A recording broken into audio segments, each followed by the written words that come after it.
sobre teologia.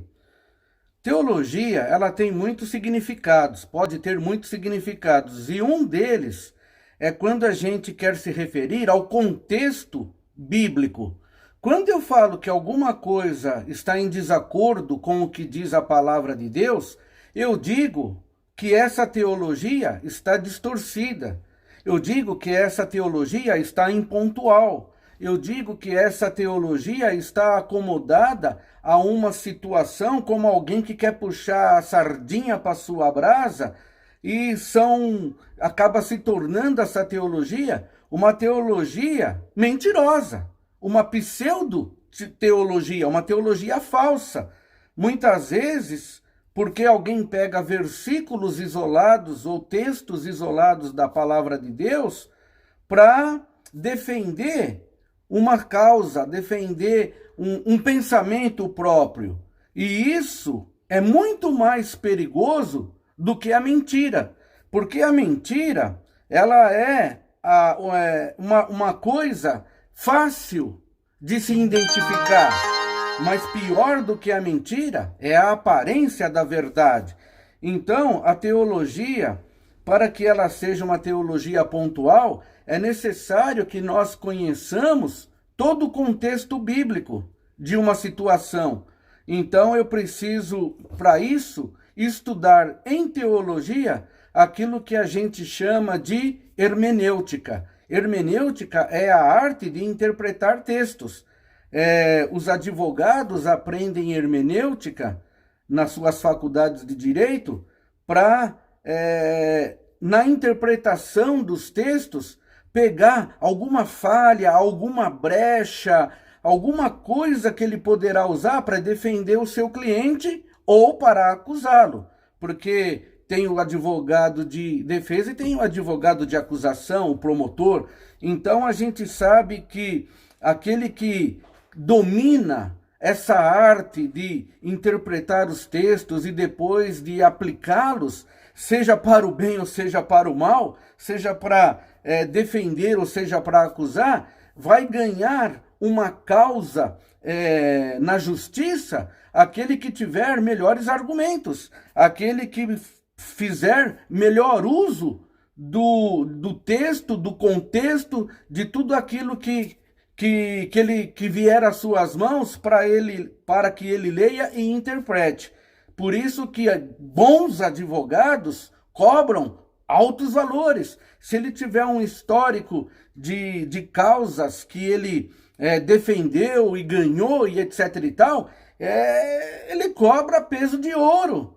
E as pessoas contratam porque sabem que ele vai explorar todos os pontos para poder defender o seu cliente. E com a teologia, hermenêutica em teologia, é a mesma coisa. Se você não for uma pessoa preparada, principalmente líder espiritual, principalmente pastor, quem faz pregador do evangelho, né? Não precisa ser pastor, pregador do evangelho, aquele que foi chamado para levar a bendita semente do evangelho, ele tem que, no mínimo, estudar teologia. Por quê? Porque a teologia não é uma faculdade para levar a pessoa ao conhecimento da letra, muito pelo contrário.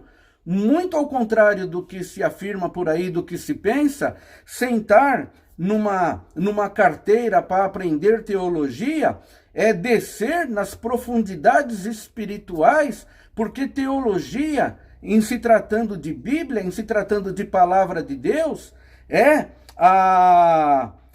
o mergulho em águas mais profundas de tudo aquilo que se refere a Deus, de tudo aquilo que se refere à historicidade da igreja, da palavra de Deus, por que ela foi escrita, como que ela foi escrita, quem que escreveu, durou quanto tempo, né, para escrever a Bíblia, história da igreja, teologia na Idade Média, por que essa teologia, depois com Martinho Lutero, Zwinglio, depois João Calvino, foi reformada, por outros também, mas esses são os ícones. Por que a gente tem uma teologia que a gente chama de protestante? Por que a gente tem uma teologia que que chama de teologia católica, aonde estão as diferenças, né? E existem muitas diferenças e diferenças acentuadas. Então, tudo isso é necessário que você entenda para que não seja engodado, enganado com palavras de textos isolados, tirados da própria Bíblia, mas para defender uma teologia que não representa a verdade do Evangelho. Então eu te convido para assistir os outros vídeos. Teologia é necessária, é um estudo necessário para que você consiga se preparar bem para a maior de todas as tarefas, a mais privilegiada, para o maior chamado que alguém pode ter para exercer um ministério sobre a face dessa terra. É a mais importante causa, diz Charles Haddon Spurgeon, né? O príncipe dos pregadores, e tantos outros que dizem que se você não estudou teologia, se você não se preparou, nem ouse a subir num púlpito. É claro que eu não vou chegar a um extremo desse, mas quem é advogado estudou direito, quem é médico estudou medicina, quem é professor fez a sua licenciatura, quem fez engenharia, para ser engenheiro teve que fazer uma faculdade de 4 ou 5 anos e ainda fazer os seus estágios. Enfim, todo mundo que vai se formar em alguma coisa vai lá e estuda. Quer dizer que outros não podem pregar o Evangelho? Claro que podem, mas se você quiser conversar desde a pessoa mais simples até o mais culto, até o mais intelectual, com conhecimento de causa, alicerçado numa rocha que você, com muita segurança, vai proferir a palavra de Deus, tendo conhecimento pleno das Escrituras, então vai ser necessário muito estudo, vai ser necessário um aprofundamento, principalmente no que se refere às coisas de Deus, principalmente no que se refere à teologia. Deus te abençoe, até o próximo vídeo, fique com Deus. Tchau! Eu sou o pastor Nelson de Castro Rodrigues, procura lá, tá bom? No YouTube, tem muitas mensagens lá, e se inscreva no canal, ative o sininho para você receber as notificações e dá um like aí. Eu preciso de 1000 inscritos para fazer lives ao vivo pelo celular. Me ajuda, compartilha com seus contatos e pede para se inscrever, tá bom? Tchau, fique com Deus.